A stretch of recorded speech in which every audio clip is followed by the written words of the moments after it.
Assalomu alaykum hurmatli talabalar. Bugun 6-ma'ruza darsimiz boshlang'ich sinflarda o'yin texnologiyalari mavzusi. Boshlang'ich ta'limda innovatsiya fanidan o'tamiz. Mavzuni yozib oling. Rejalar bosqichiga o'tamiz.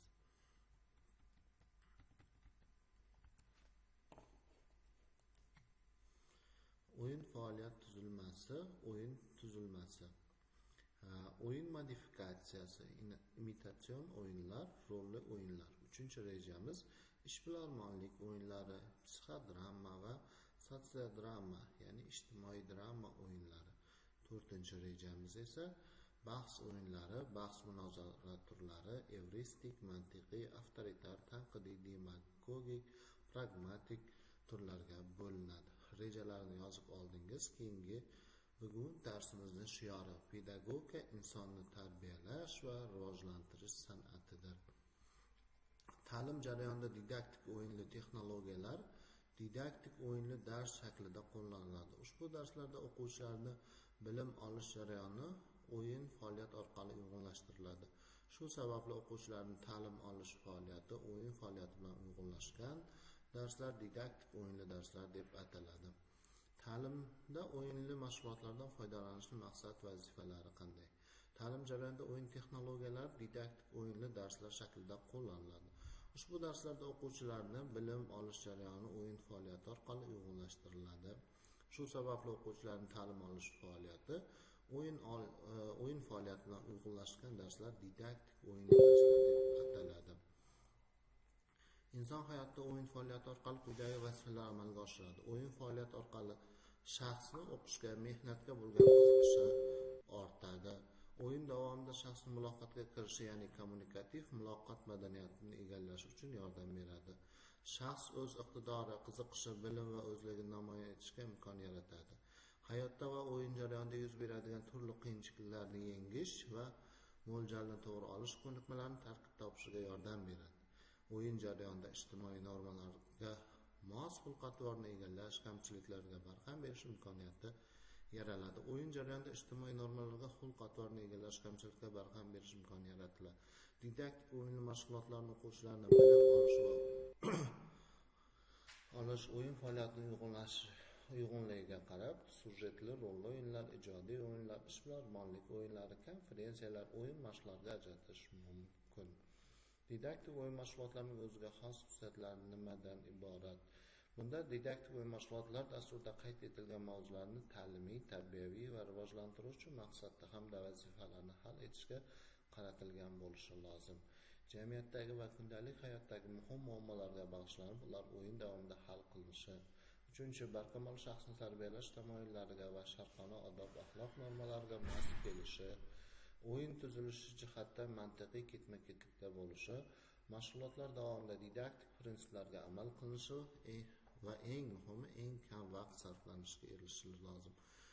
Didaktik o'yinlarda ishtirok etish o'quvchilarga quyidagi imkoniyatlarni beradi: fikrlaydi, tahlil qiladi, taqqoslaydi, fikrlarni umumlashtiradi, xulosalaydi, tafakkuri o'sadi. Bunda nutq rivojlanadi. O'z fikrini boshqalarga isbotlay oladi, munozara va muhokamaga kirisha oladi.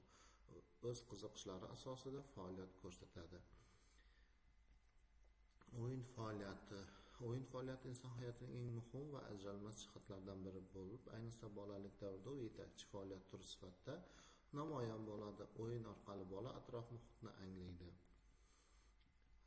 Bundan keyin mana bu yerda ko'rsangiz, dars jarayonida o'quvchilarga berilayotgan bilimlar oddiy nazariy jihatdan emas, o'yin orqali tushuntirib bersa, bola ham o'yin mashg'ulotiga qiziqadi, ham darsni o'zlashtirib olishiga muhim ahamiyat kasb etadi. O'yin tuzilmasining o'ziga xos tarkibiy tizimlardan iborat bo'lib, ular o'yinning mazmuni va samaradorligini belgilaydi.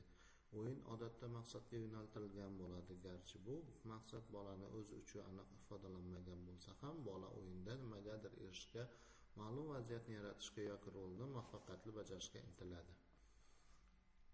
O'yin modifikatsiya, imitatsion o'yinlar. Ta'lim-tarbiya jarayonida o'yinning shakli, mazmun va tashkil etish usullarini maqsadga muvofiq ravishda o'zgartirish, boyitish va moslashtirish jarayonlaridir.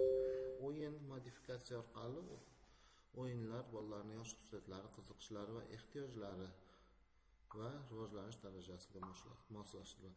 Modifikatsiyaning asosiy maqsadi bolalarni faol ishtirok etishga undash, ularni mustaqil fikrlash, ijodiy yondashish va ijtimoiy tajribasini rivojlantirishdan iborat hisoblanadi. Bu biror narsa yoki jarayonning ko'rinishi, xususiyati yoki shaklini o'zgarishi, lekin uning asosiy mohiyati tuzilishi saqlanib qoladi degan ma'noni bildiradi. Imitatsion o'yinlar nima? Imitatsion o'yinlar bu haqiqiy hayotdagi vaziyatlar, kasblar yoki ijtimoiy munosabatlarni taqlid qilish orqali o'ynaladigan o'yinlar hisoblanadi. Mana misol uchun shifokor va bemor, o'qituvchi va o'quvchi, do'konchi va xaridor, haydovchi va yo'lovchi, psixodrama, sotsiodrama. Psixodrama bu insonning ichki his-tuyg'ulari, shaxsiy muammolari yoki psixologik holatini sahna ko'rinishida ifodalashga asoslangan o'yin usuli. Sotsiodrama bu jamiyatdagi ijtimoiy muammolar yoki ijtimoiy munosabatlarni rolli o'yin orqali ifodalash usuli. Misol uchun o'qituvchi va o'quvchi o'rtasidagi muammo, rahbar va xodim munosabati, do'konda xaridor va sotuvchi vaziyati.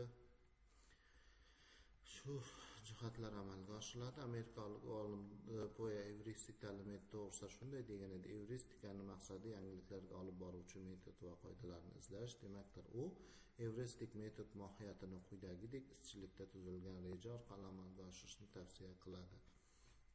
Masalani yoki amaliy topshiriq tushunish, masalani yechish rejasini tuzish, tuzilgan rejani amalga oshirish, orqaga nazar tashlash, mantiqiy o'yinlar, avtoritar o'yinlar